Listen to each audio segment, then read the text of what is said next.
The year was 2015, and my friends and I were searching for something exciting to do over the summer.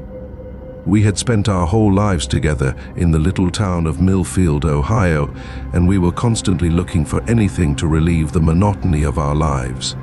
Jace, Liam and I had grown up together all throughout our lives. It was at that moment that Jace had the notion to investigate the deserted carnival that was located on the borders of the municipal limits.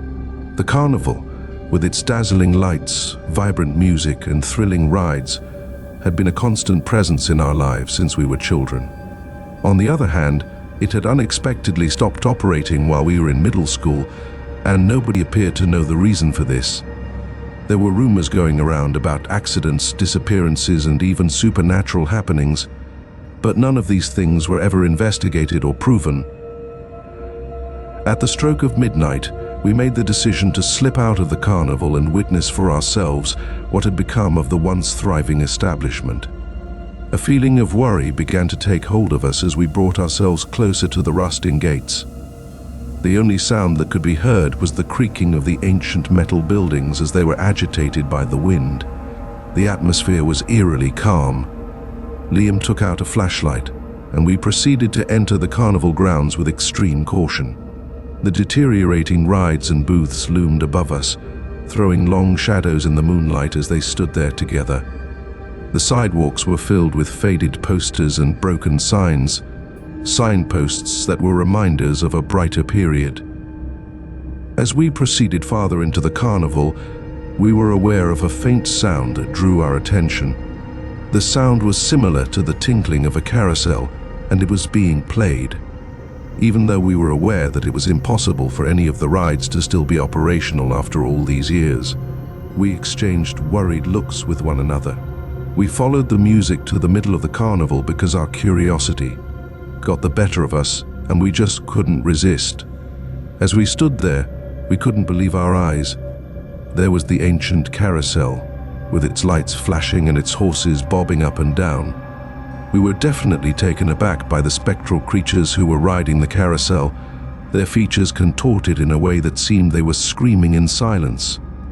Without being able to fathom what we were witnessing, we remained there, motionless.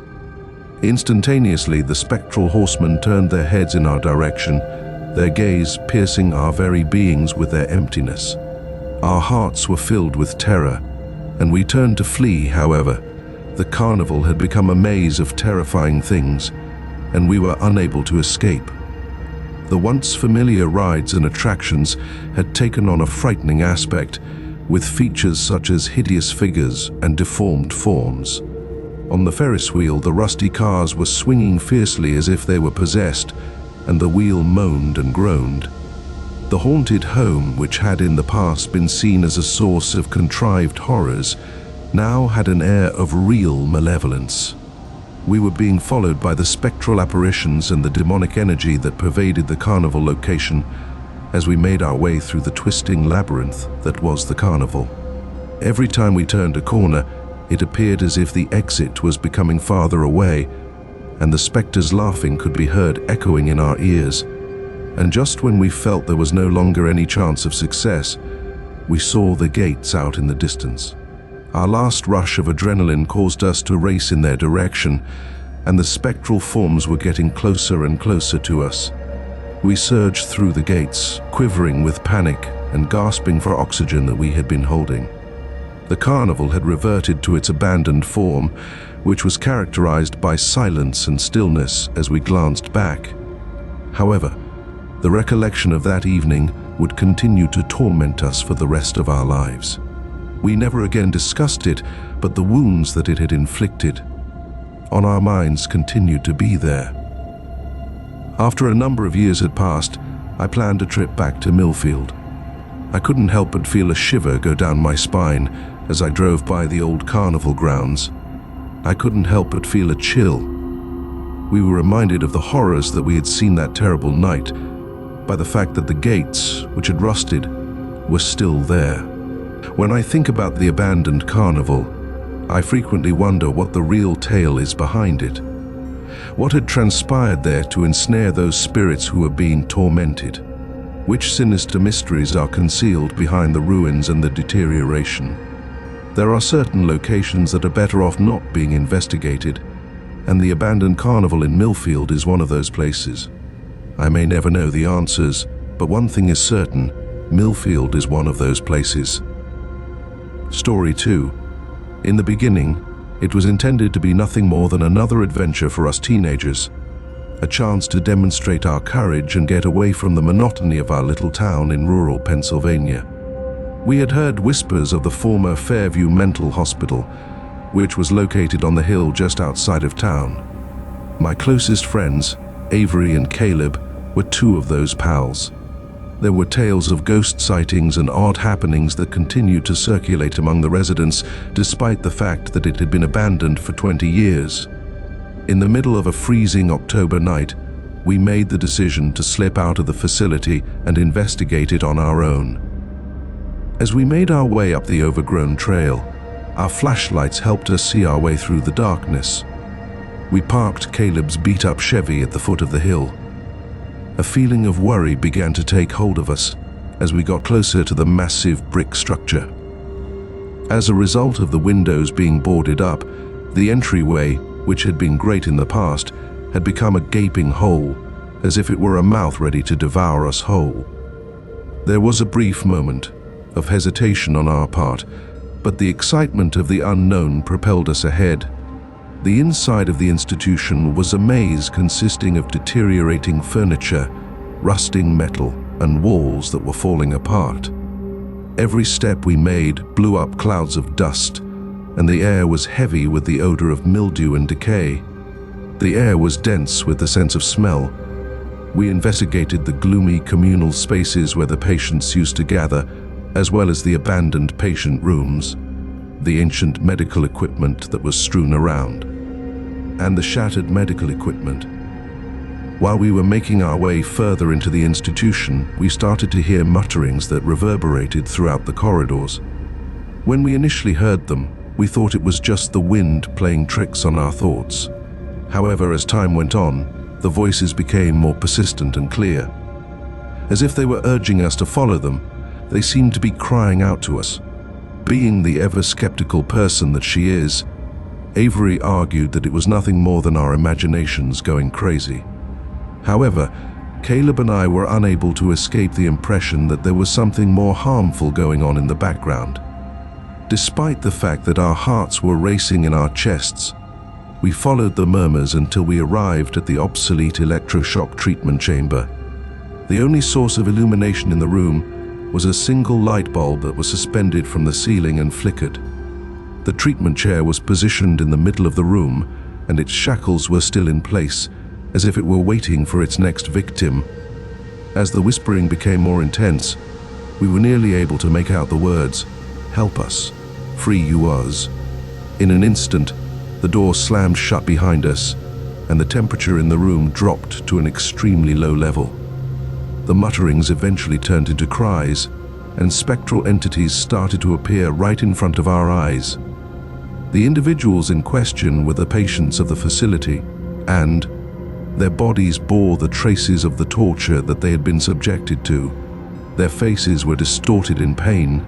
We made an attempt to flee, but the ghosts encircled us, their frigid fingers grabbing at our flesh and various articles of clothing. They begged with us to listen, with the sake of discovering the truth about the troubled history of the facility.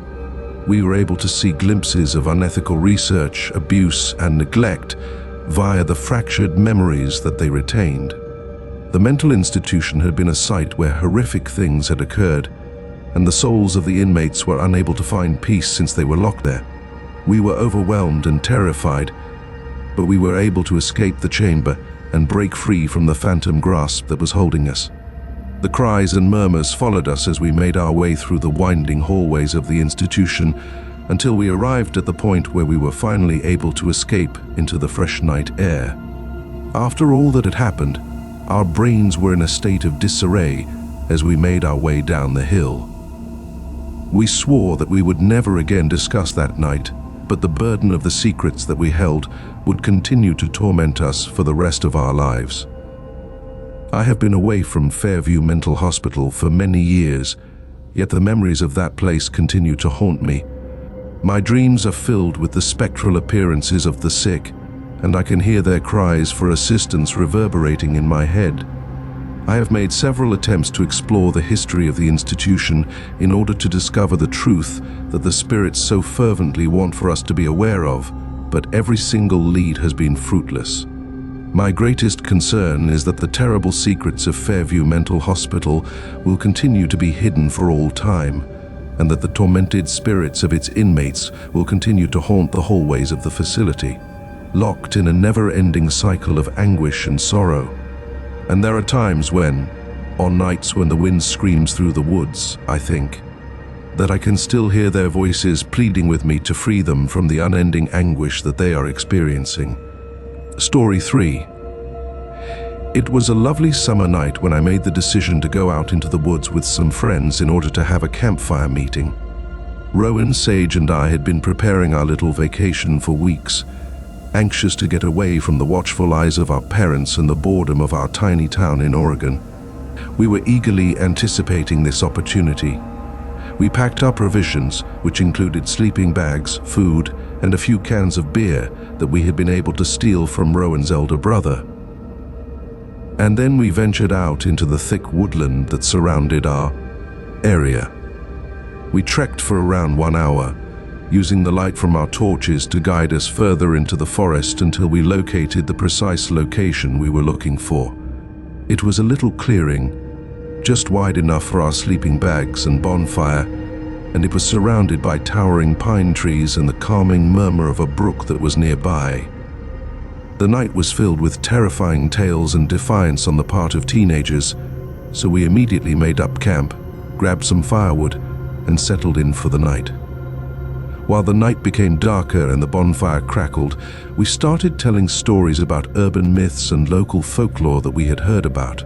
Ever the storyteller, Sage began telling a particularly terrifying tale about a gang of cloaked individuals who were said to execute evil rites in these exact woods. Sage's narrative was especially intriguing. We dismissed it with laughter, determining that it was nothing more than a terrifying tale that was intended to terrify campers who were easily fooled. However, as the night progressed, there was a noticeable shift in the mood. It looked as if the shadows were dancing menacingly at the edge of the light that was coming from our campfire, and the noises of the forest, which had before been pleasant, took on a terrible tone. Rowan, who is often the most courageous of all of us, began to seem anxious, and his eyes darted up and down fearfully into the darkness. We were all frozen in place when, out of nowhere, a twig broke off in the distance. Although we strained our ears and listened for any indications of activity, the woodland had become eerily quiet over the whole area.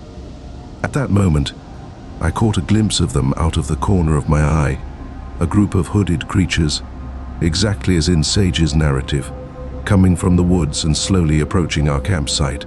Our hearts were racing in our chests as we frantically struggled to stay upright.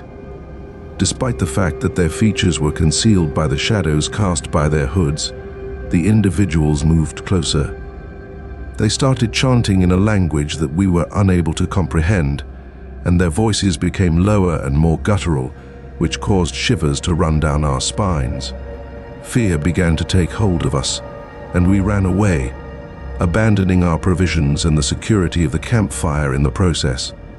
The branches scratched at our cheeks, and the roots tripped us up as we sprinted through the forest without any sense of direction. It seemed as if the cloaked individuals were everywhere at once, as the chanting became more louder and seemed to originate from all directions around us. The exhaustion of our legs and the burning sensation in our lungs caused us to eventually collapse in a heap on the ground of the woodland. We gathered together, shaking and gasping for air as the sound of the chanting receded into the distance. We were completely unable to breathe. It wasn't until that moment that we became aware that we were completely disoriented, with the darkness of the forest closing in on us from every direction. During the remaining hours of the night, we remained huddled together, startled at every sound, and waiting for the dawn to arrive. After what seemed like an eternity, the sun eventually dawned, and we made our way back to civilization, shattered, damaged, and irrevocably altered as a result of our frightening experience in the woods. The night in question was never brought up again, not even between the two of us. However, the recollection of those masked individuals and the terrifying ceremony they performed continued to haunt our nightmares and throw a shadow over our lives. Our hyperactive imaginations, which were fed by an excessive number of terrifying tales and the creepy atmosphere of the forest at night, were the source of our attempts to persuade ourselves that everything had been a product of our minds. In spite of this, we were aware of the reality. In those woods, there was something dark and ominous that had picked us as its next victim. It was waiting for us. In addition, despite the fact that we were able to leave that night without losing our lives, we were unable to shake the impression that we had only scratched the surface of the horrors that were concealed inside the depths of the forest. It is to this day that I continue to steer clear of those woods, even when it is daytime. There is an overpowering feeling of dread that comes over me whenever I even consider the possibility of returning to that clearing. Sometimes, when the wind is blowing through the woods at the perfect moment, I think that I can still hear the faint echoes of that bone-chilling chant. It is a memory of the night that we came face to face with something that was really wicked. Story 4. We were seeking for an exciting experience during the summer of 1987, and my closest friend, Devin, was interested in joining us. We had both reached the age of 16 and had spent our whole lives in the little hamlet of Bellwood, West Virginia, where nothing particularly interesting ever appeared to take place. Then, until we learned about the train that would arrive at midnight. Over the course of many years, the rumors had been going about like whispered tales that had been handed down from one generation to the next. They spoke of a mystery train that did not become visible until the stroke of midnight, and the destination of the train was unclear. There were many who believed that it was a ghost train that transported the spirits of the deceased to the hereafter. A number of individuals said that it was a doorway to another dimension, a gateway to a realm that was beyond our own. The pull of the unknown was too powerful for Devon and I to resist, despite the fact that we were suspicious about the situation. One night, we made the decision to slip out of the house and investigate whether or not the midnight train was indeed genuine. After the railway had been shut down for many decades, we made our way to the old train station that had been abandoned on the outskirts of the town. This location had been allowed to deteriorate and rot for several years. It seemed like the temperature of the air was decreasing as we got closer to the platform, and a creepy fog started to settle in. Our watches showed that it was 11:59 o'clock. It was the distant sound of a train whistle, which was becoming louder and louder until it was nearly deafening. The seconds came and went, and just as the minute clock struck 12, we heard it. After emerging from the mist, the train, which was a massive beast made of iron and steel, appeared. The vehicle came to a screeching stop in front of us, and its doors opened with a hissing sound. There was a struggle going on inside of us between dread and exhilaration, but the pull of the unknown was too great for us to resist. We entered the vehicle, and the doors slammed shut behind us as we did so. The train was unlike anything we had ever seen before, and it was inside. There were complex carvings and weird symbols adorning the walls, and the air was dense with the smell of incense and rot coming from the building. We made our way down the hallways that were very tight, passing by compartments that were occupied by shadowy entities who seemed to be watching us with luminous eyes. We were aware of the fact that we were having no notion where we were headed as the train continued to go ahead. A kaleidoscope of horrors presented itself as the scene that could be seen beyond the windows. It was a jumble of distorted forms and hues. As the train hurtled across the nothingness, we crowded close, trying to keep our hearts from beating too fast. There was a sense that hours had passed, or maybe it was just minutes. Within this bizarre and surreal universe, time had lost all of its significance. All of a sudden, the train came to a halt, and immediately after that, the doors opened up once again. The glaring glare of an alien sun caused us to blink as we staggered out of the building. While we were there, we discovered that we were in a vast and dismal wasteland, a location that seemed to exist outside of both time and space. Cracks appeared in the earth, and the sky was a sickening green color. The land was desolate and fractured. In the distance, we were able to make out the remains of an old city with its turrets and spires disintegrating into bits and pieces. During the course of our exploration of this peculiar new universe, we came across situations that defied understanding. There were creatures that seemed to be a hybrid of animal and machine, with eyes that glowed with an intellect that seemed to come from another planet. There were portals that shimmered and pulsed with electricity, and they led to places that nobody knew about. In addition, there was always the sensation that we were being watched, that something old and wicked was hiding just beyond the shadows. We were bewildered and lost for what seemed like days before we eventually made our way back to the train. We walked about for what seemed like days, with a strong desire to go back to the world we were accustomed with, to the comfortable and secure environment of Bellwood. We climbed on board. On the other hand, when the train began to move away, we were aware that something had shifted. The carvings on the walls were distinct, and the symbols were more twisted and ominous than anything else. At the same time, the people that were before obscured and difficult to make out in the compartments seemed to be reaching out to us with clawed and clutching hands. While the train continued to hurtle into the emptiness, we gathered together in fear as it continued to move forward. After what seemed like an eternity, it came to a screeching stop, and we fell out onto the platform, gasping for oxygen. Nevertheless, when we started to look about, we were aware that we were not in Bellwood anymore. The station had a distinct appearance, and its architecture was foreign and peculiar. Additionally, the individuals that were milling about seemed to walk with a jerky, puppet-like stride, with their faces seeming expressionless and lifeless. We had arrived back in a world that was not our own, a warped image of the reality that we had been used to seeing. And as we made our way through the streets of this weird new location, we were unable to shake the sensation that we would never be able to find our way back home.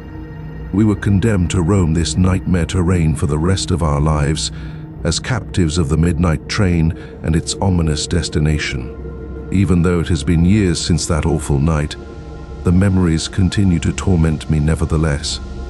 The wounds that our trip has left behind are severe, despite the fact that Devon and I have made efforts to move on and start new lives in this foreign land. Our lives have been irrevocably altered as a result of the experience, which has allowed us to see things that no human sight was ever intended to view. There are moments when I swear that I can still hear the distant whistle of the midnight train, calling out to me from beyond the barrier of reality.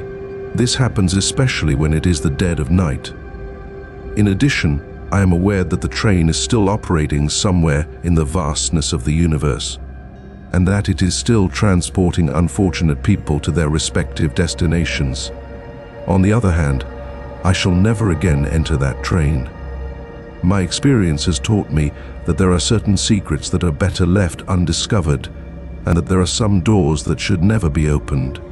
As a result, I continue to be here in this weird new world, permanently tormented by the memory of the midnight train and the horrors that it unleashed upon us. Story 5. This was a beautiful summer night in the little town of Willowbrook, Arizona, and my friends and I were seeking for a method to combat the monotony that had descended upon us like a dense fog. We were looking for a means to battle the boredom. Every one of us was 17 years old, on the verge of becoming adulthood, and we were all aching for a taste of freedom and adventure. It was at that moment that Cody, the most impulsive member of our group, proposed that we go on a joyride. We packed ourselves into his beat-up old Chevrolet. The 5 of us jammed together like sardines, and we headed off on the twisting back roads that snaked through the desert until we reached our destination. Classic rock songs were playing on the radio, and we sang along with them at the top of our lungs. The windows were pulled down, and the warm night air was blowing through our hair. When we finally caught sight of her, she was a solitary figure standing by the side of the road with her thumb out in the universal sign for hitchhiking. We had been traveling for perhaps 90 minutes at that point. She had long black hair and a gorgeous face that appeared to gleam in the moonlight. She was young, maybe a few years older than us, and she had all of these characteristics. The decision to pull over to the side of the road was made by Cody, against my better judgment. My closest friend, Jenna, and I were having a conversation when the female got into the back seat and squeezed in between us. As she introduced herself, she used the name Raven, which appeared to be a fitting moniker for her secretive demeanor. As we continued on our journey, Raven started engaging in idle chatter, inquiring about our lives and the things that we had planned for the future. However, there was something peculiar about her inquiries, something that caused the hairs on the back of my neck to stand on up. It seemed as if she was aware of some aspects of us, including private information that we had never divulged to anybody outside of our close-knit friend group.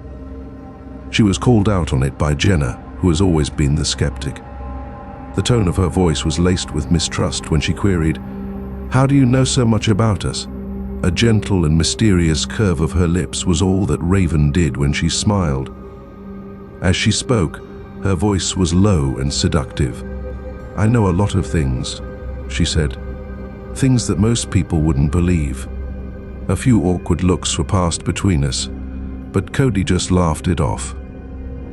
As he spoke, his eyes remained locked on the road in front of him. "She's probably just messing with us," he muttered. Raven's conduct, on the other hand, became more weird and unnerving as the night progressed. She would make cryptic statements on our innermost fears and darkest secrets, things that we had never voiced out loud prior to her comments. She disappeared just as swiftly as she had come, and then she disappeared again.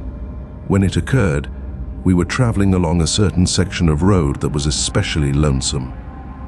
I was sitting with Jenna when all of a sudden, Raven was seated between us, her presence being just as strong and substantial as our own. The next moment, she was nowhere to be seen, as if she had just vanished into the darkness. We shouted as Cody battled to maintain control of the vehicle, which was veering dangerously all around us. At that moment, our hearts were hammering and our heads were spinning as we pulled over to the side of the road. Despite our extensive search of the rear seat, the trunk, and the desert in the surrounding area, we were unable to locate Raven, almost as if she had never been a part of the world at all. Every one of us was preoccupied with our own thoughts as we drove back to town in complete quiet. We made an effort to persuade ourselves that everything had been a fabrication of our hyperactive imaginations and a trick of the light. In spite of this, we were aware of the reality. In the course of that evening, we had come upon something that defied explanation. Strange things started to happen to each of us in the weeks and months that followed the events that had just occurred. We would wake up in the middle of the night, gasping for breath, certain that someone or something was watching us. Objects would move on their own. Shadows would flicker in the corners of our eyes, and we would wake up. And then, one by one, we started to vanish from the scene. The story began with Cody, who disappeared without a trace when he was on a camping trip in the mountains somewhere. After that, it was Jenna, who went for a run one morning and never returned. She was never seen again.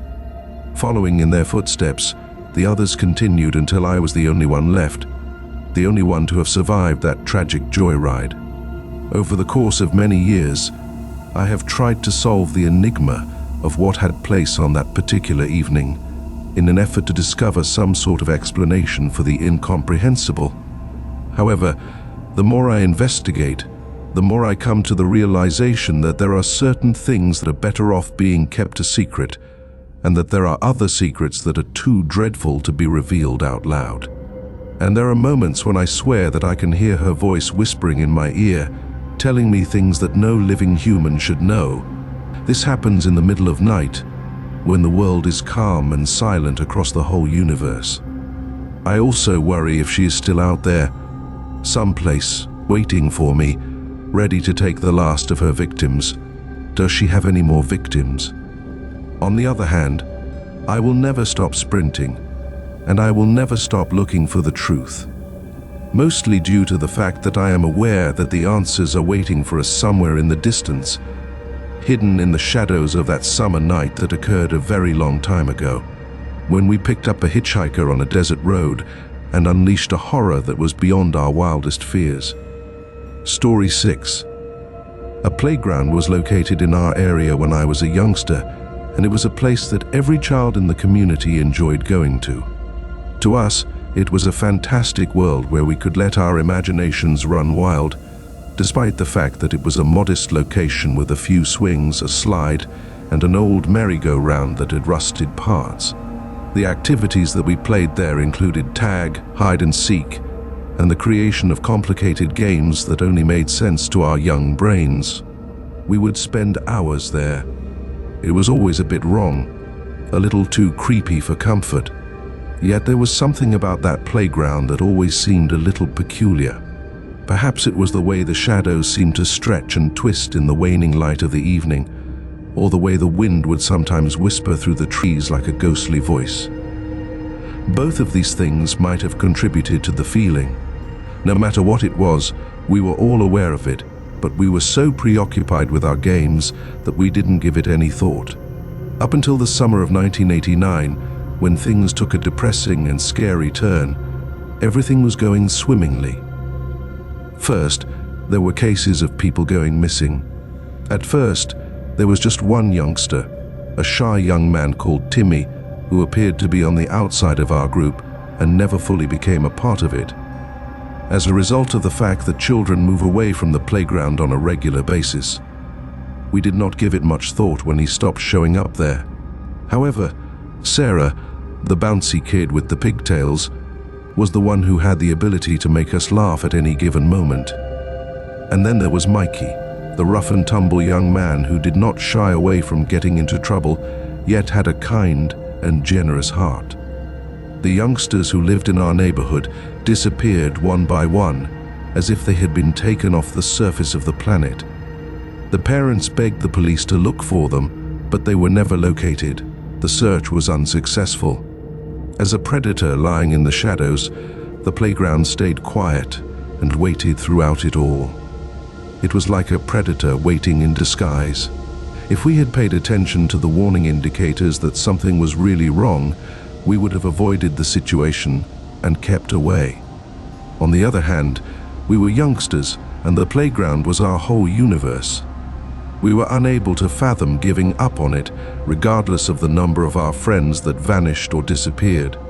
Then, on a lovely summer night, we came to the realization that the truth was true. We were a tiny number of people who were either too courageous or too dumb to be terrified, and we had sneaked out of our hiding places. Our flashlights helped us see through the darkness as we made our way through the deserted streets until we arrived at the playground. And there, in the dim light of the moon, we were able to see them. Our companions, the youngsters who had gone missing, were there, but they had been transformed into something sinister and unidentifiable because of the transformation. Their eyes gleamed with a sickening green color. Their skin was pale and transparent, and their lips were stretched out into broad smiles that displayed a lack of appetite. They ringed the playground, sat on the swings and the slide, and the intensity with which they observed us was reminiscent of that of a predator. We attempted to chase after them, but they were too quick and too powerful. They seized us with chilly hands and pulled us towards the merry-go-round, which had started to spin on its own, faster and faster, until it was a blur of rusting metal. They brought us closer to the merry-go-round.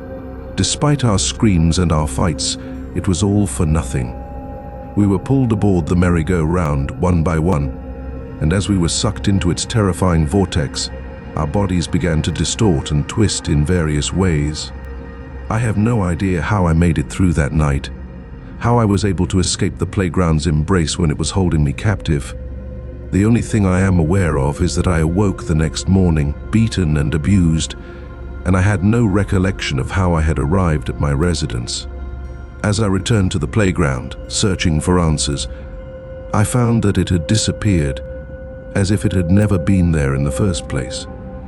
The wounds that were caused by that dreadful night have never completely healed, despite the passage of time that has passed since it occurred.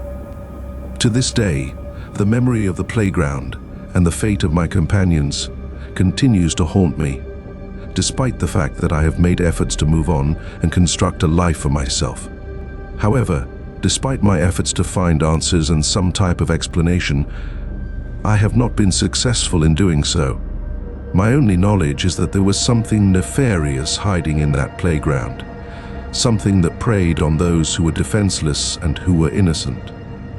Furthermore, there are moments when, during the deepest hours of the night, I am certain that I am still able to hear them, the children who were lost during my youth, crying out to me from beyond the veil. They are ensnared in some place, in some nightmarish universe that I cannot even begin to fathom, and I am aware that I will never be able to assist them in escaping their confines. Nevertheless, I will never give up attempting to bring them back, and I will never stop looking for a method to do it, mostly due to the fact that I owe it to them, to the friends that I lost, and to the childhood they took away from me. And because, deep down, I am certain that the playground is still out there someplace, waiting for its next victims, with the intention of claiming more innocent souls for its evil and twisted games.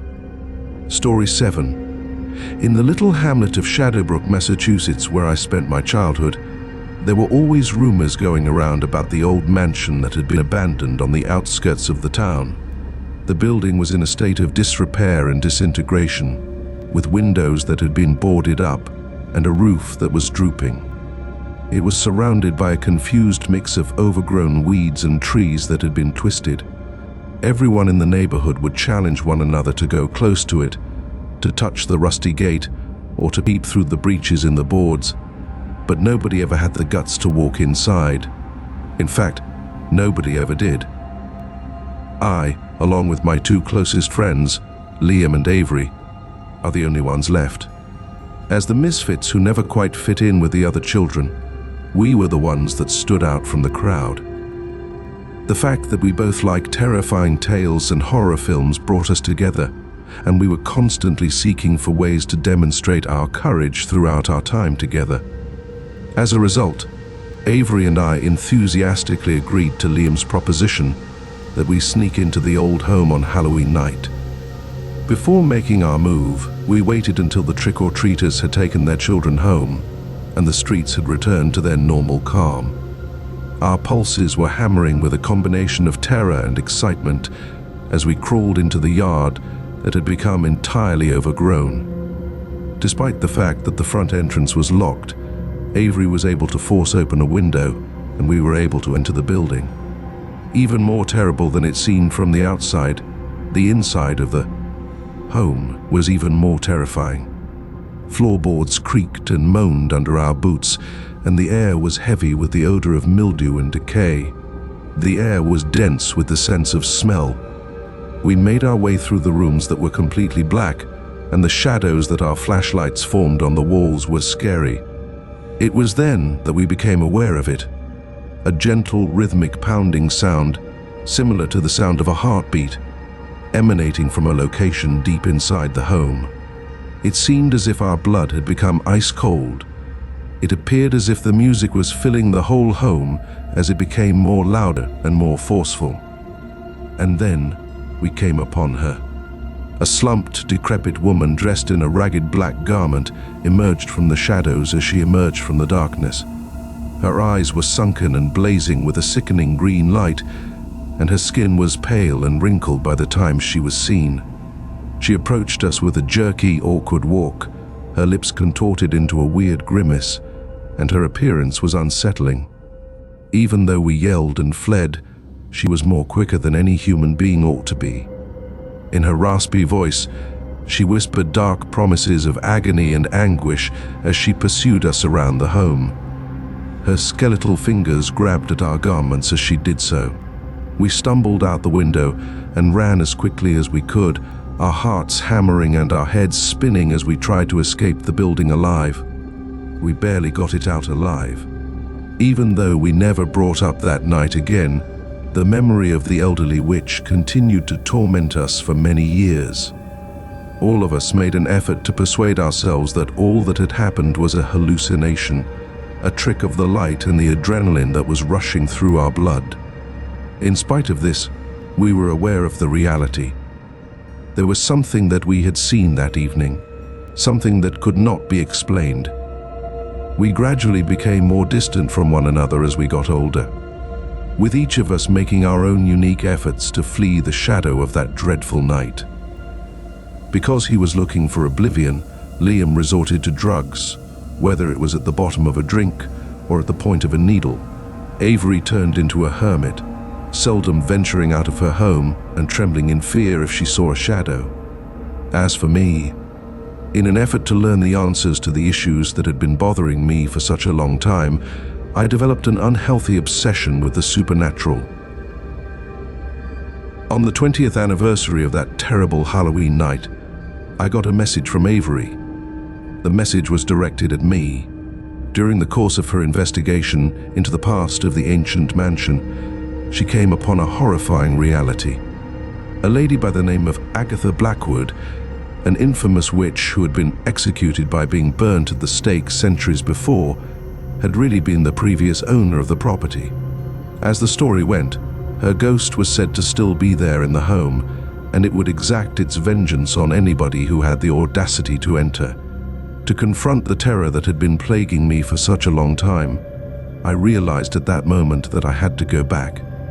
I contacted Liam, and the two of us worked together to make our way back to Shadowbrook, to the ancient home that had come dangerously close to taking both of our lives. When we returned, the home was exactly the same as we had remembered it, a decaying wreck that was full of shadows and mysteries. Our hearts were hammering with a combination of terror and resolve as we made our way into the building to take cover. In that same spot, right in the middle of the home, we discovered her. All those years ago, Agatha Blackwood, the witch who had frightened us, was waiting for us. She was anticipating our arrival. On the other hand, she was not the horrifying and ugly monster that we had recalled. With her long, flowing hair and eyes that shone with a brightness that seemed to come from another realm, she was stunning. The grin that she gave us was one that was both enticing and menacing at the same time. It was with a seductive purr that she exclaimed, "Welcome back, my children," as she greeted them. "I've been waiting for you." Furthermore, by uttering those words, she unleashed a terror that was beyond our most worst fears. The walls of the home began to pulse with a sickening green glow, and the floor began to writhe under our feet. The house began to come to life around us. The shadows were filled with spectral forms that emerged from the darkness, their features contorted in pain and their lips wide in a mute scream. It was pointless to fight with all we had, yet we did it nonetheless. Agatha had an excessive amount of strength, and her magic was quite potent.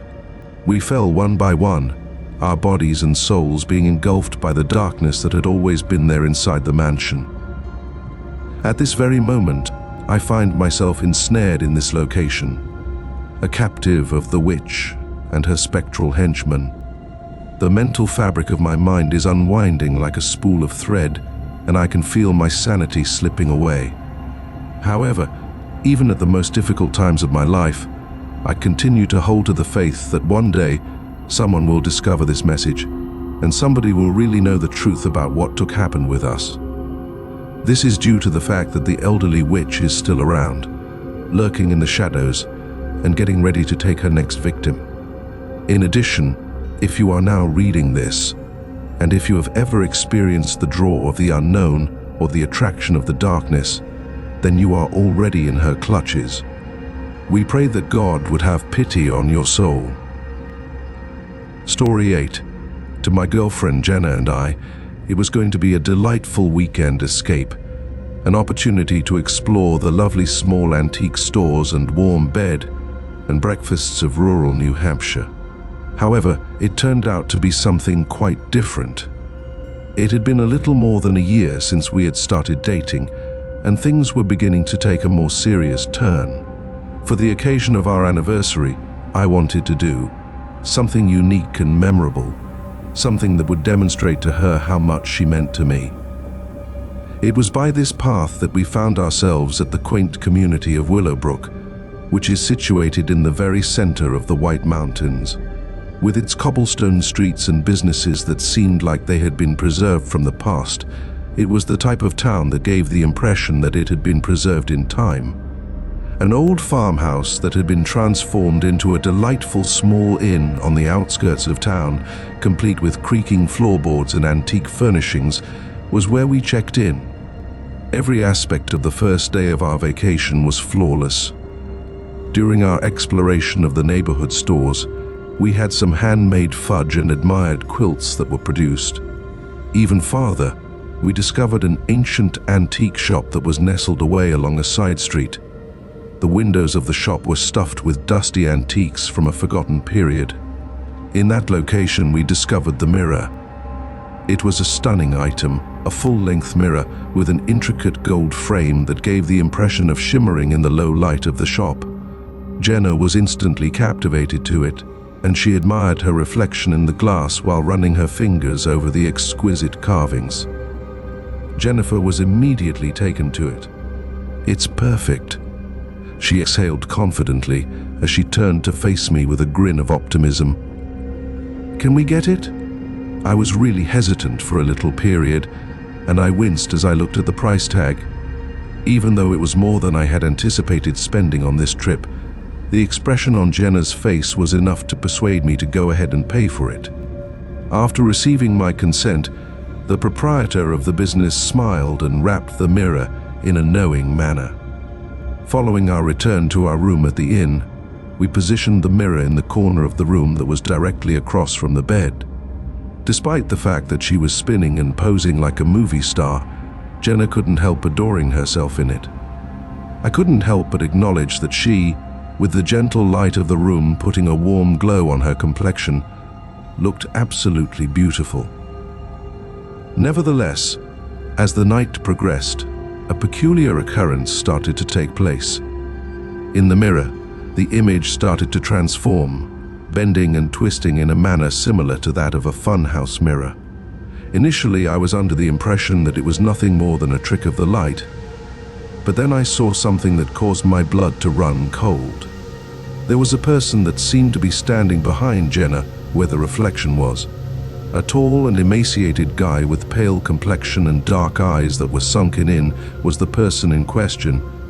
He wore attire that was reminiscent of the past, including a black suit and a top hat that seemed to have been taken from a story written in the Victorian era. The figure vanished as soon as I blinked my eyes. I shook my head, certain that I was merely imagining things that were happening. However, as I continued to watch, the creature reappeared on the screen once again, this time extending its long skeletal fingers in the direction of Jenna. I let out a howl, but it was already too late. Jenna was dragged and pulled backwards into the mirror by the person that had seized her. During the process of being pulled into the glass, she let out a scream, her eyes widening in panic as she vanished from vision. I made a rush forward and proceeded to pound on the mirror with my fists, but it was unproductive. The glass was unyielding and very solid. When I looked through the window, I could see Jenna on the other side, ensnared in a nightmarish world filled with whirling mist and twisted shadows. As the apparition loomed over her, his eyes were shining with a wicked red light.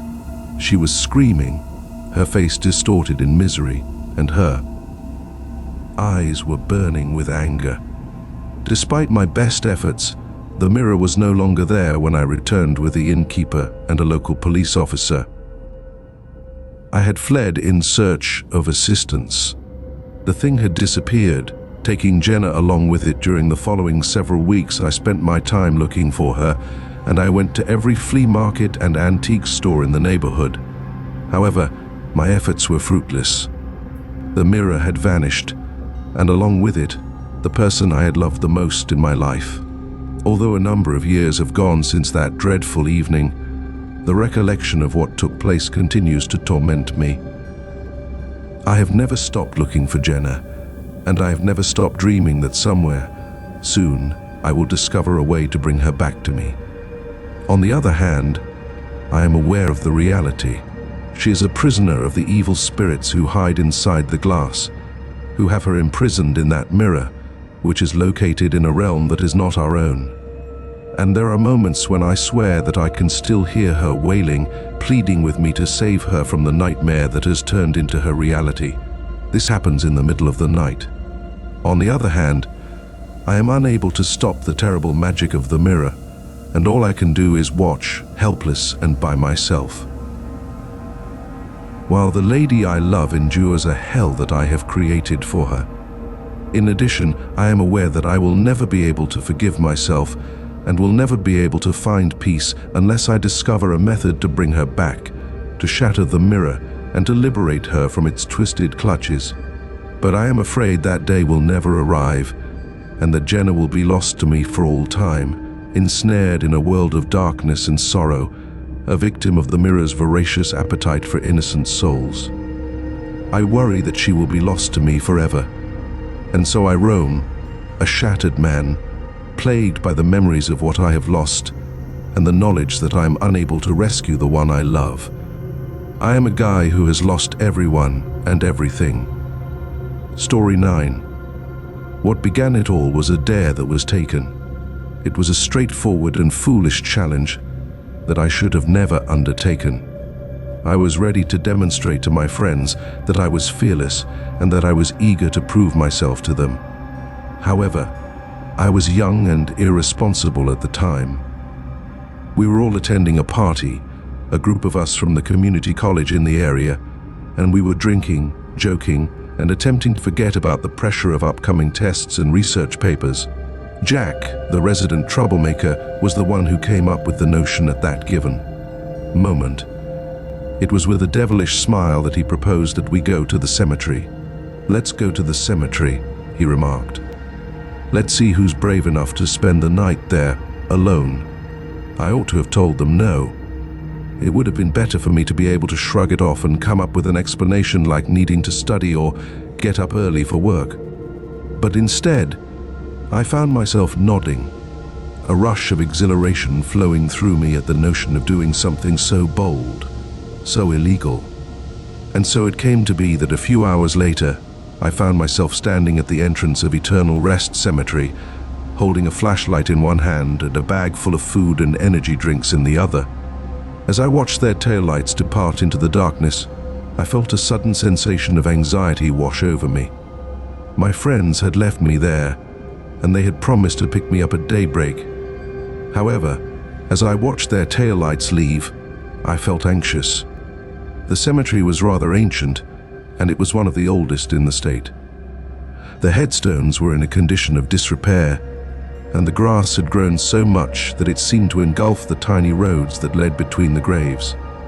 Using my flashlight, I made my way further into the heart of the cemetery, creating spooky shadows on the aged stone and the trees that were twisted.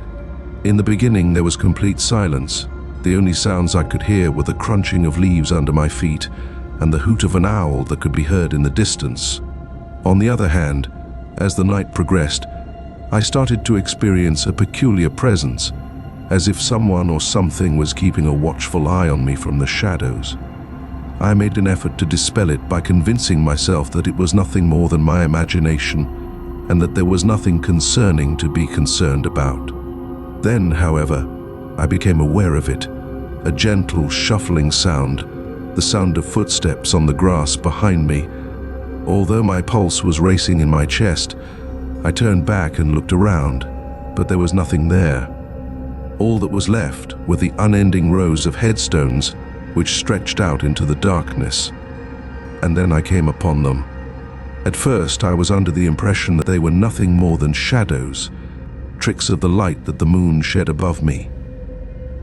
On the other hand, as I observed, they started to acquire form, manifesting themselves as the spectral forms of the deceased. They were everywhere, rising out from the graves like a silent army, their features contorted in anguish and hatred due to the fact that they were dying. Others were more recent, with their skin still hanging to their bodies in tattered tatters. Some of them were nothing more than skeletons, their bones shining white in the moonlight. Others were more recent. They were too swift, and there were too many of them. I attempted to flee. They were around me, their frigid fingers tearing at my flesh, while their mouths were wide in a scream that was completely quiet. The rage and contempt that they felt against me was palpable, as if they were, holding me responsible for disrupting their repose and for encroaching on their holy land. When I was encircled by the vengeful dead, I was unable to determine how long I had been confined there. Minutes, hours, or even days might have passed within that time period. The only thing I am aware of is that the ghosts disappeared as soon as the sun broke through the clouds and poured its warm light over the cemetery. They disappeared as quickly as mist in the morning breeze. My garments were ripped, and my flesh was scraped and bruised as I staggered out of the graveyard. My head was whirling from the atrocities that I had seen, and my clothes were torn. It was just as they had promised. My friends were there to pick me up, but I was so weak that I could hardly talk, and I could not even look them in the eye. They were under the impression that it was all a great joke, and that I had just been frightened by the darkness and the silent atmosphere of the graveyard. On the other hand, I was aware of the reality. I had seen something that night, something that could not be explained, something that would continue to torment me for the rest of my life. And now, many years later, the memory of that night continues to haunt me. It is the awareness that there are things in this world that we are unable to comprehend. Creatures that hide in the shadows and feed on those who are alive. Although I have made several attempts to go on with my life and forget about what took place, the spirits of Eternal Rest Cemetery refuse to allow me to find peace. Even in my nightmares, they are there, their cold fingers reaching out to pull me back to that world of darkness and misery. They follow me from place to place. I swear that there are moments when I can hear them calling to me, their voices borne by the wind, urging me to join them in their unending misery. This happens when the night is silent and the moon is full. And I am aware that there will come a day when I will have no other option than to respond to their call by going back to the cemetery and confronting the horrors that are waiting for me there. However, until that day comes, I will continue to bear the burden of that night with me. It is a burden from which I will never be able to free myself. And it serves as a constant reminder of the darkness that lies just beyond the curtain of our world, ready to take all of us. Story 10.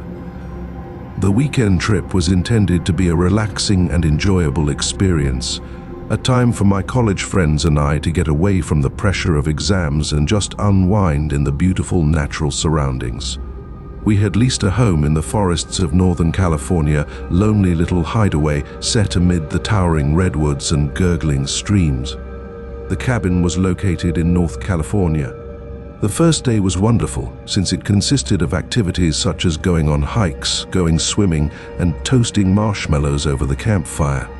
However, as night struck, a dense fog started to drift in, enveloping the woodland in a mist that was both spooky and almost impossible to penetrate. In the beginning, we didn't give it much thought, and we attributed it to the typical weather patterns that take place in the area. However, as the hours passed, the fog seemed to get more dense and oppressive, and it eventually reached a point where it looked as if it was closing in on us from all directions. It was at that moment that we first became aware of the sounds. In the beginning, there was just a faint rustling sound coming from the underbrush, along with the breaking of twigs and the crunching of autumn leaves. We imagined that it was nothing more than a raccoon or a deer prowling about in the dark looking for food. After that, however, the sounds became more audible and clear. It sounded like footsteps, sluggish and heavy, as if something enormous and ponderous was making its way through the woods. The sound was reminiscent of footsteps. Fear caused our eyes to widen as we snuggled together around the campfire. The footsteps were becoming closer and closer as they approached. Then, with the fog lifting, we were able to see them. With long, lanky limbs and gaunt, elongated features, they were taller than any human being. Their eyes burned a dull, lifeless yellow in the darkness, and their skin was pale and sickly, pulled tight over their skeletal frames. Their skin was stretched taut over their bones. We let out a scream as we managed to get to our feet and make our way towards the cabin, but they were too quick. With their long, clawed fingers stretching out to grasp at our hair and clothing, they encircled us and encompassed us. The severe pain that I felt in my leg prompted me to glance down, and when I did, I saw that one of the things had attached itself to my calf, its sharp fangs digging deep into my skin. Even when I shouted and kicked and thrashed, it clung to me with such a firm hold that it seemed like a vice. With my buddies following closely after, I was able to break free of my captors and make my way towards the cabin while staggering and limping. As the animals scraped and clawed at the walls outside, we gathered together in the corner and closed the entrance with furniture. Our hearts were hammering in our chests as we saw the beasts move about outside. For hours, we remained in that position, unable to move because we were so scared that we could not even breathe.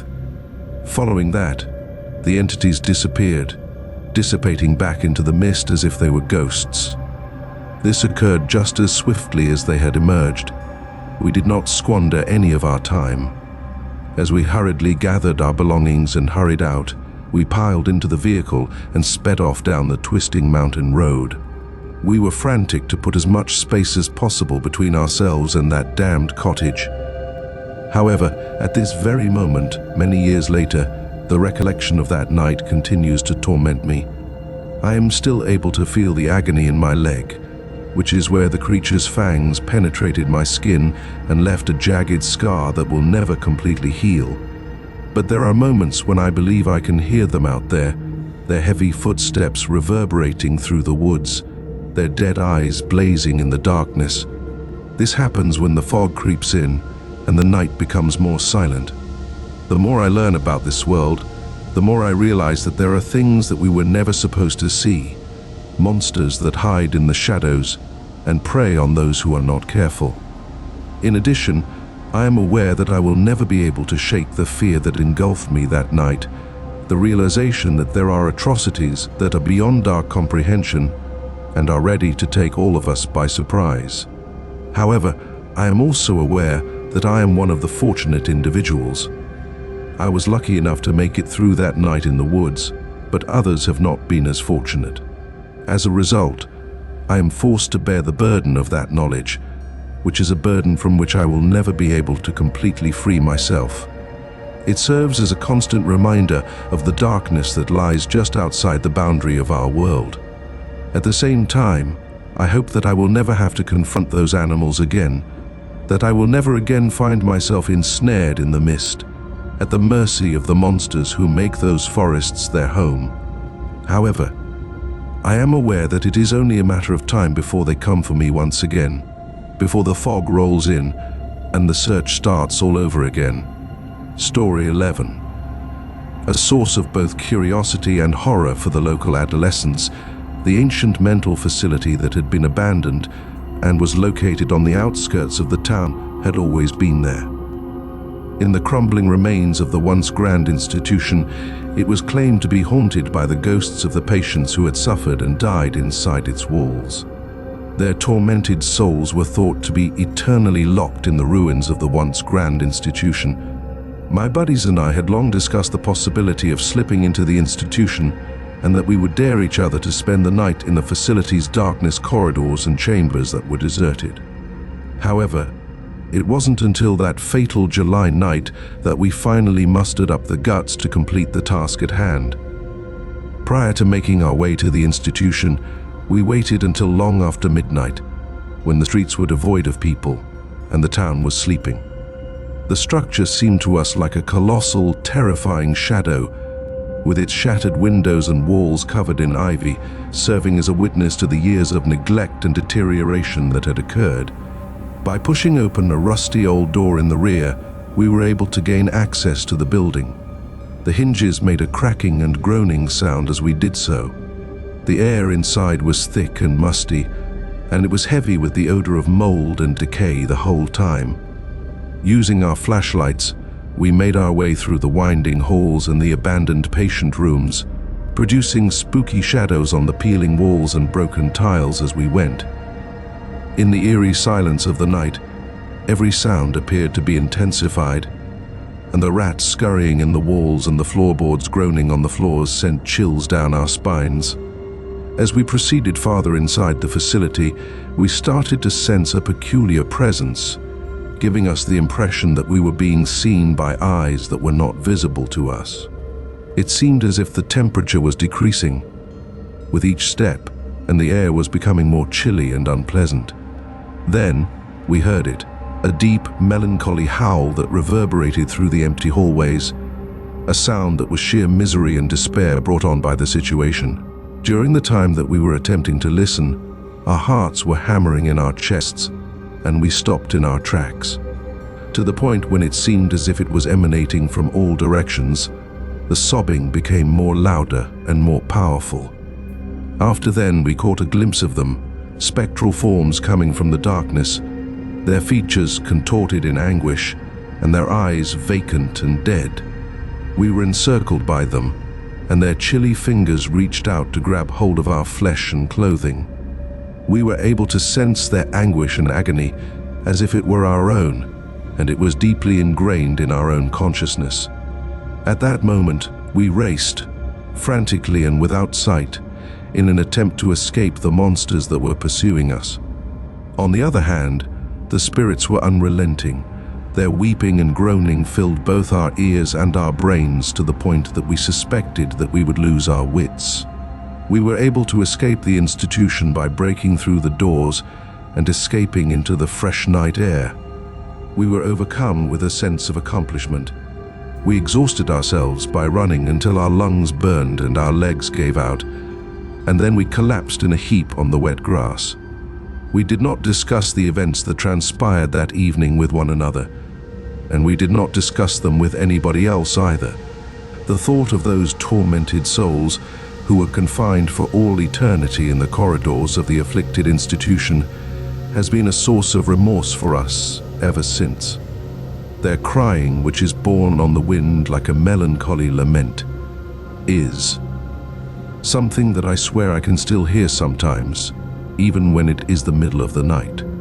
The awareness that there are certain locations that are better left undisturbed, and some secrets that are intended to remain buried, is something that I am aware of.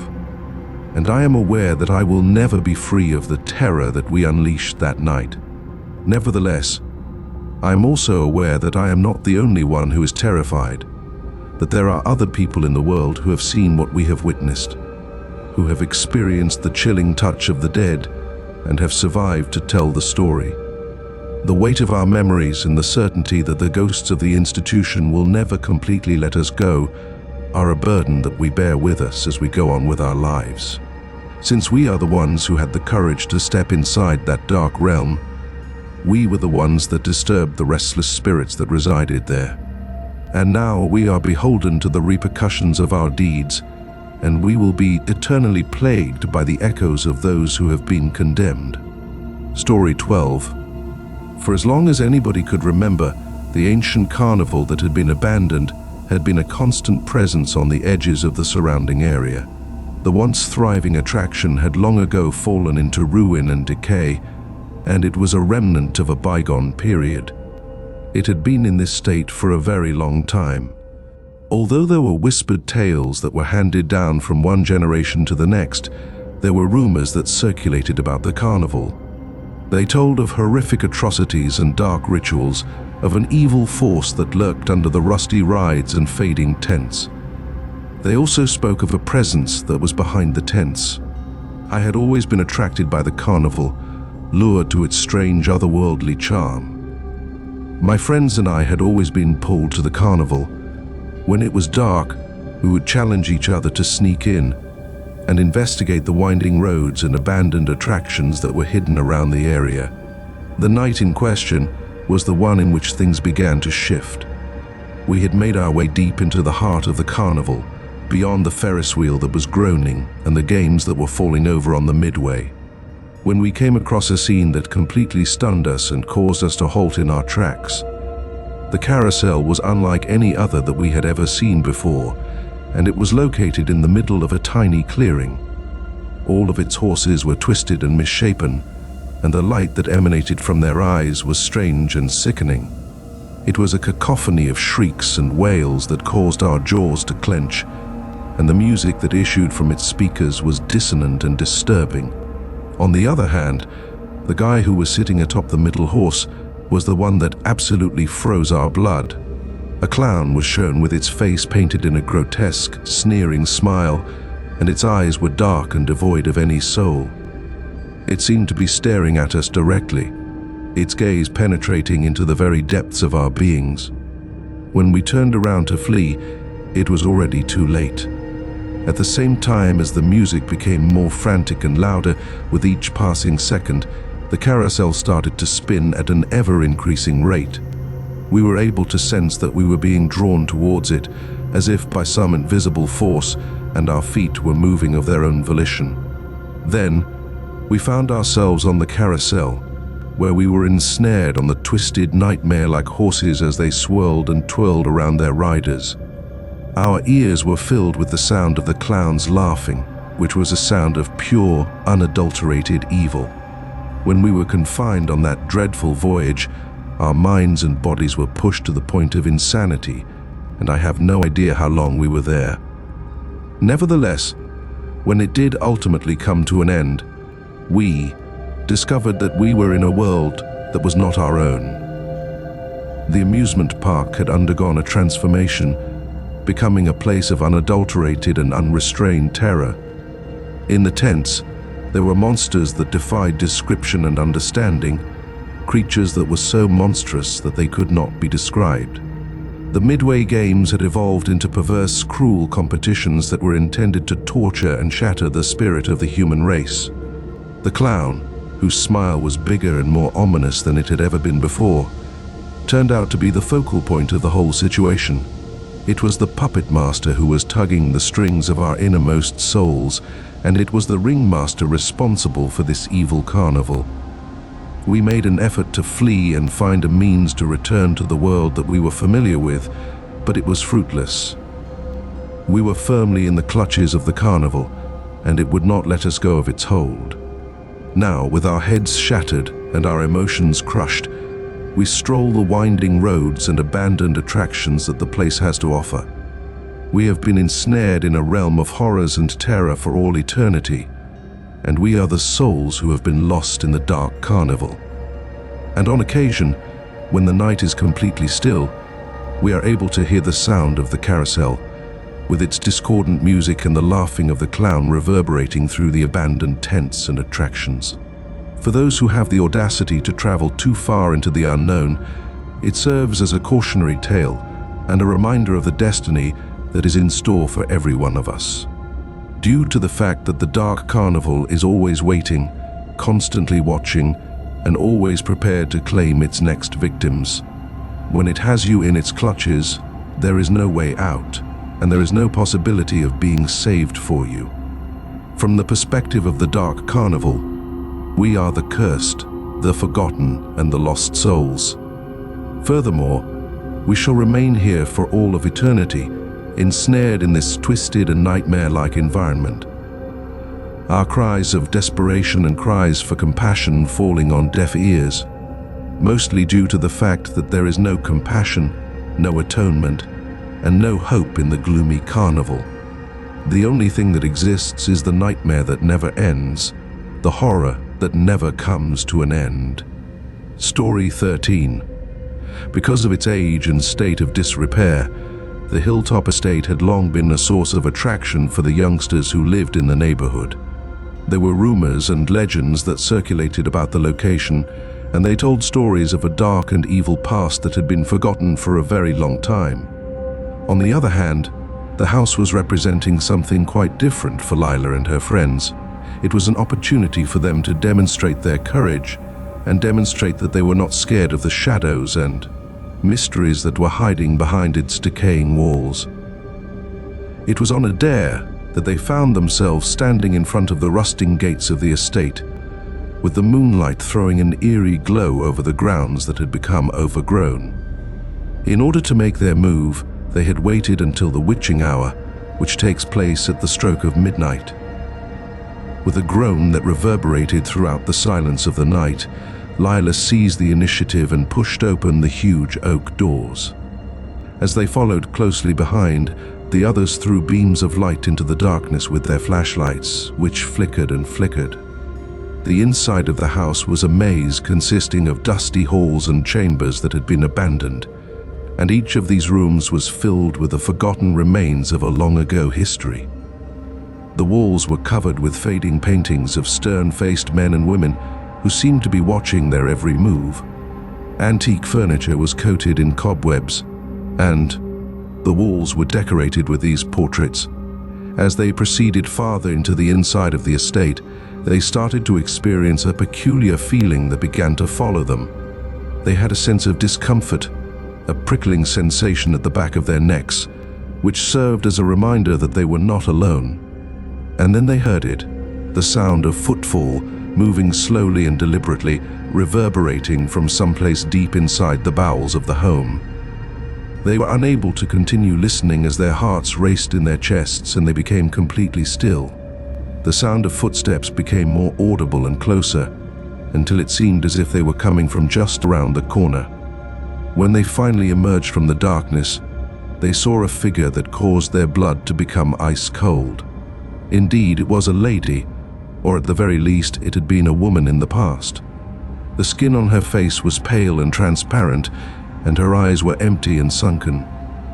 She wore a ragged dress that hung loosely from her frail body, and her hair was a tangled mess of dust and cobwebs due to the fact that she had lost a lot of weight. She approached them with a jerky and unnatural walk, her lips contorting into a horrible grin that displayed rows of rotten teeth. She advanced towards them. After that, she spoke, her voice a stifling whisper that seemed as if it had sprung from the very depths of hell itself. "Welcome, my children," she whispered, her eyes glimmering with a perverse brightness. "I am pleased to meet you. I've been waiting for you." It was too late for Lila and her companions to make a break for it and go away.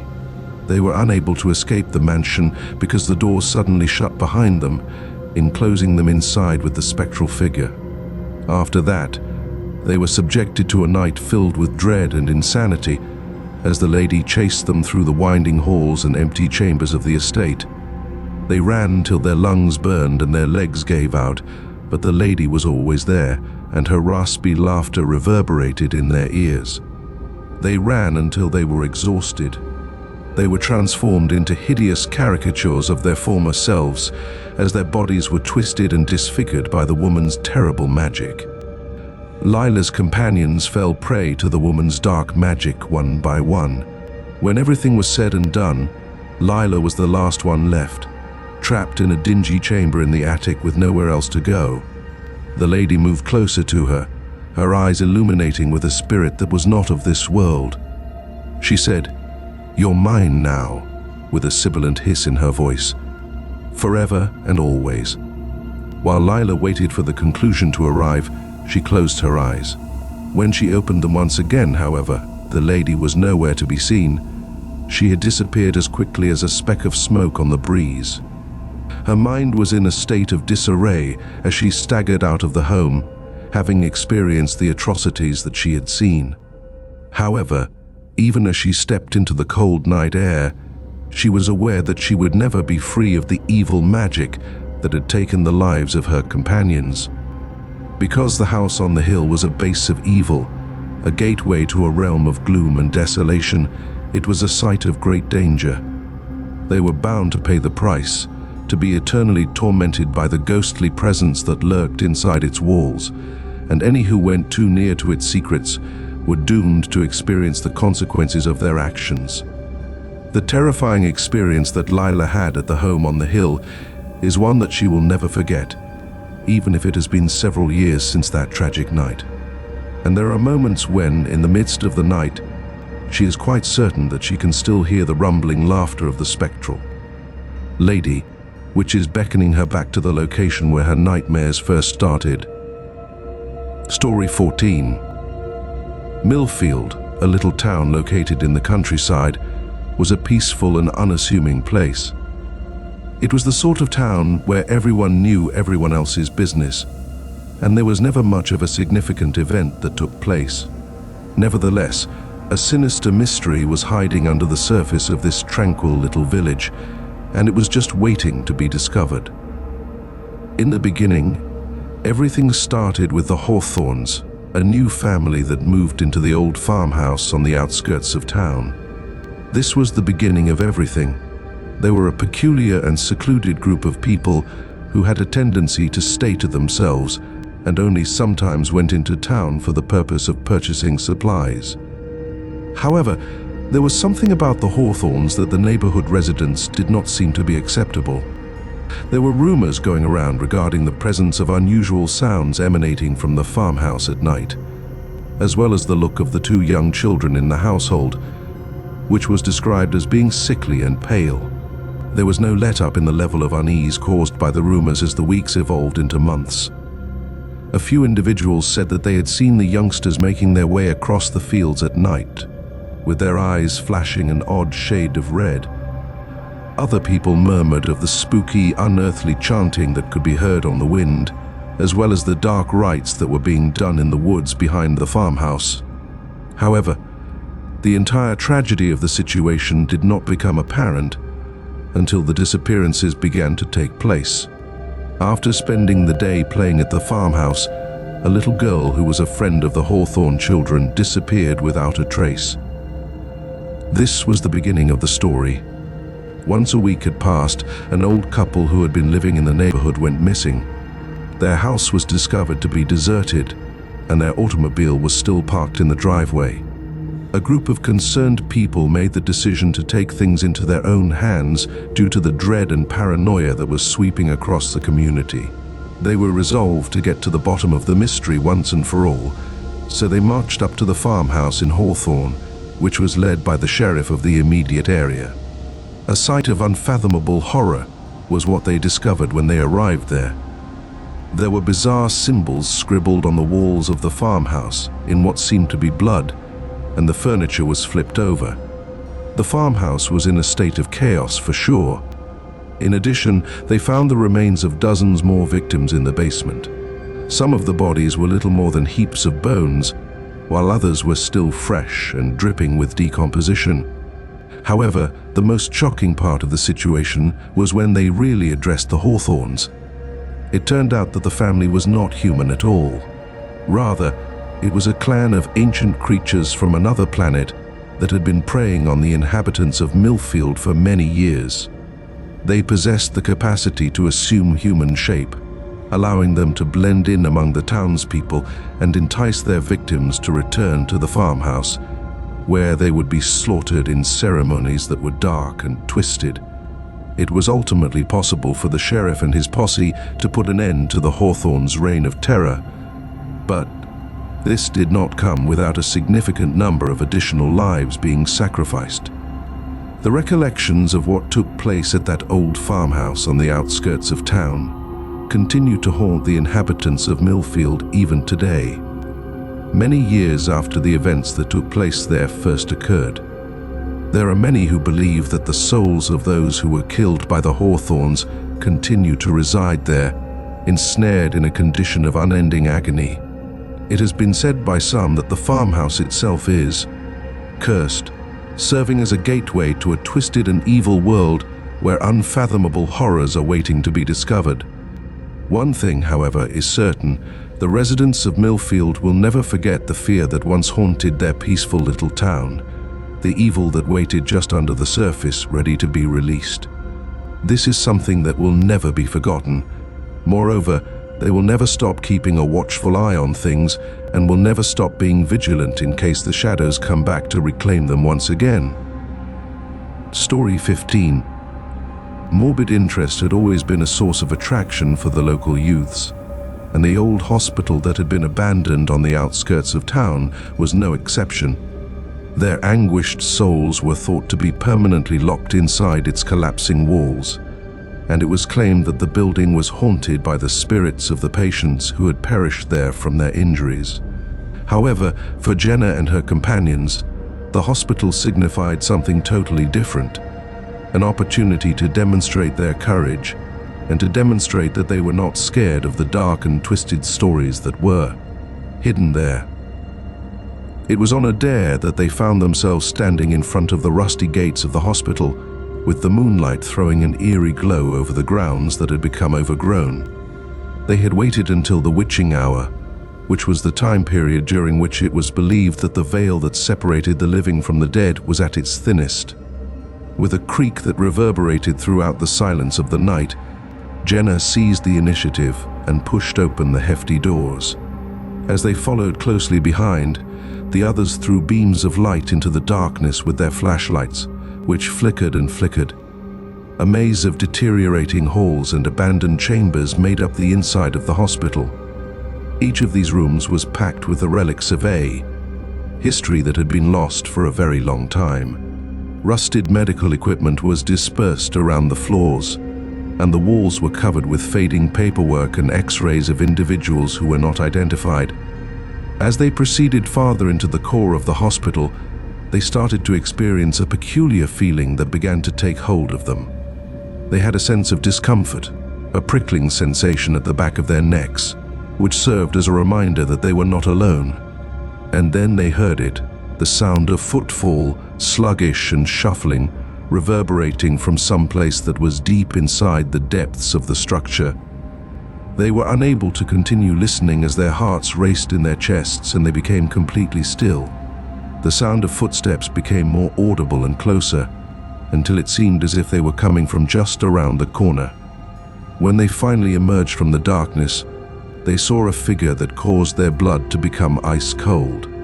Indeed, it was a patient, or at the very least it had been a patient in the past. The eyes of this creature were sunken and dead, and its skin was pale and mottled.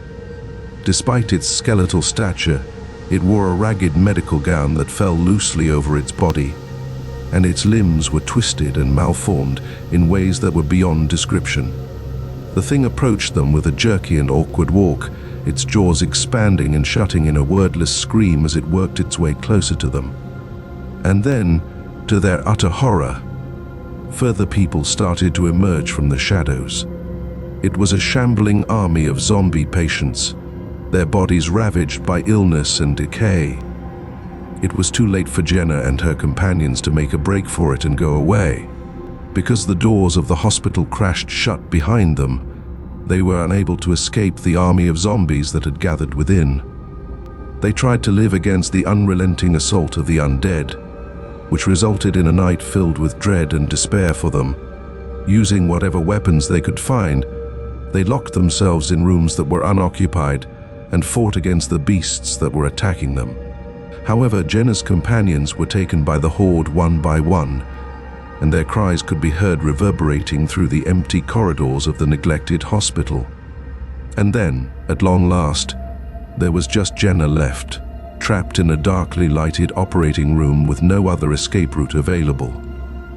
During the time when the zombies were closing in on her, Jenna closed her eyes and waited for the end to arrive. When she opened them once again, however, the beings were no longer there. They had disappeared as if they were vapor on the breeze. Her mind was in a state of disarray as she staggered out of the hospital, having experienced the atrocities that she had seen. However, even as she exited into the refreshing night air, she was aware that she would never be free of the dreams that tormented her. Because it was a sight of death and despair, The hospital was a monument to the sorrow and misery of innumerable lives that had been irretrievably lost. They were bound to be eaten by the evil that lurked beneath, and any who went too near to its black center were doomed to be consumed by it. Even though it has been many years since that dreadful night, Jenna has never been able to get rid of the memories of what she went through at the abandoned hospital. And on occasion, when it is completely dark outside, she is certain that she can still hear the groans of the dead, which are beckoning her back to the location where her nightmares first started.